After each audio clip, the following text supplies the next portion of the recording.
이번 트랙은 7번 트랙 이제 뺏어라는 곡인데 어떻게 보면 이번 앨범에서 힙합에 대한 그러니까 한국 힙합 씬에 대한 얘기를 하는 유일한 트랙이죠. 그렇죠. 사실상 제가 전 앨범에서는 한국 힙합 씬에 대한 얘기를 되게 많이 했었는데 이번 앨범에는 그렇게 중요하지 않다고 생각해서 그 주제가 그래서 이 곡에만 나오는데 어떻게 보면 한국 힙합 씬에 대한 얘기일 수도 있지만 뭐 저에 대한 얘기죠. 근데 형의 삶에 대한 얘기, 그러니까 형이 어떻게 생각하는 거에 대한 얘기를 하는데 형이 어쨌든 한국 힙합 씬에서 살아가다 보니까 한국 힙합 씬이 어떤 약간 직업인 거잖아요 지금. 예, 그 직업 약간 직업적인 얘기를 한 거잖아요. 형이 삶의 얘기를 하기 위해서. 그래서 뭐 빼서는 원래도 이 타입 비트 작업을 했다가 그렇죠. 그러다 이것도 수정을 좀 몇 번 거쳤죠.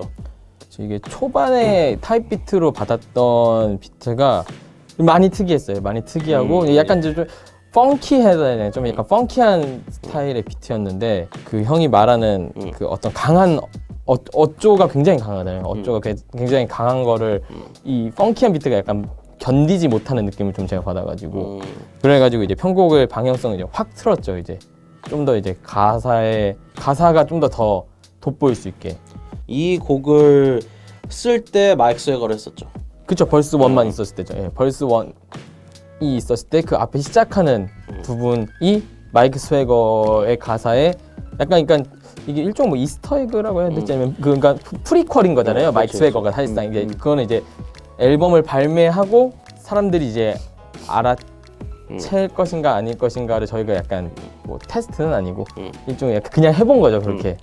젓가라고 하는 이게 여기서 따왔기 때문에 소리를 막 지르는 소리 지르는 거 이제 앞으로 좀 안 할 것 같은데 어떻게 보면 막 제가 하는 와 하는 걸 쓴 트랙이 지금 아마 이거밖에 없을 거예요. 중앙차선에도 안 나오거든요. 그렇죠. 그래서 이거밖에 없는데 이제 뺏어 같은 경우에는 뭐 제가 태도 바뀐 거를 시인하는 트랙이기도 해요. 그러니까 뭔가 워즈에서는 뭔가 신념이 되게 강하고 뭔가 그때 워즈 만날 때 저는 아씨 돈벌이 되는 거 다 족가 이런 느낌이었는데 이제는 뭔가 그렇지 않고 뭔가 좀 열려 있다. 그래서 뭐 방송이라고 하면 흔히들 쇼미더머니를 생각하겠죠.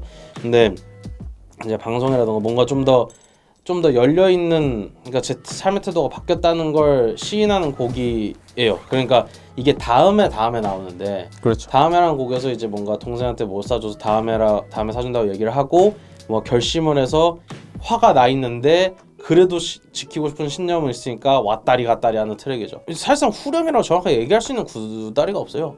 그렇죠. 맨 마지막에 넣은 것도 첫 번째랑 다르기 때문에 그렇죠. 예, 그래서 이제 뭔가 맨 마지막 자조적으로 일부러 랩을 했고 가운데에 이제 뭐 웃어봐 춤춰봐 이렇게 하는 게 좀 더 뭔가 그때 뭐 얘기했던 뭐 광대 그렇죠. 약간 그래서 그쪽에 이제 편곡을 그래서 가운데로 확 틀어준 거죠. 그러니까 앞에서는 이제 좀 뭐지 약간 몽환적이 약간 분노가 그러니까 저는 약간 분노를 담았다 생각하거든요.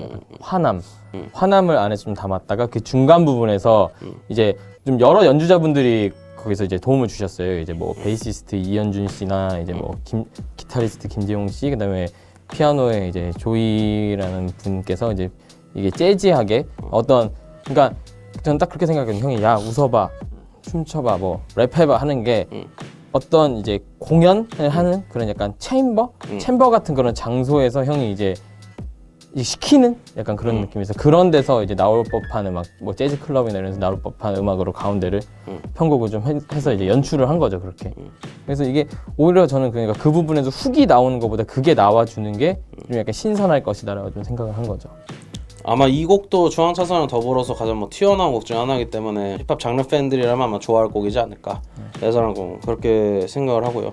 그러니까 마지막에 보석집이라는 트랙으로 넘어가기에 또 좋은 트랙이죠. 보석집에서는 난 돈을 졸라 많이 벌 거지만 그걸 좋은 일에 쓸 거라고 정리를 하고 그러니까 뭔가 혼란스러운 상태는 이제 뺏어죠.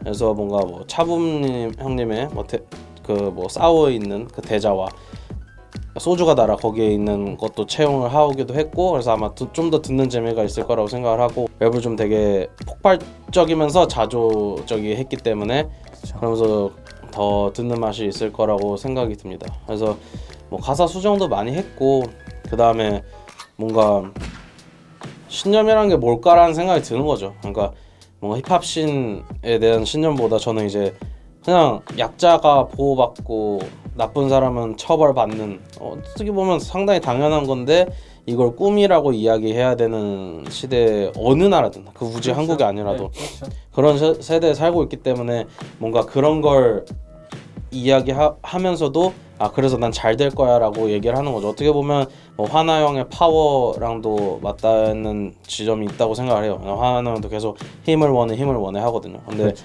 저는 이제 거기에서 좀 더 열리게 바뀌는 거죠. 열리게 바뀌어서 뭔가 현재 많이 얘기가 되고 있는 힙합씬 안에서 태도를 정리하는 트레이라고 보시면 될 것 같습니다.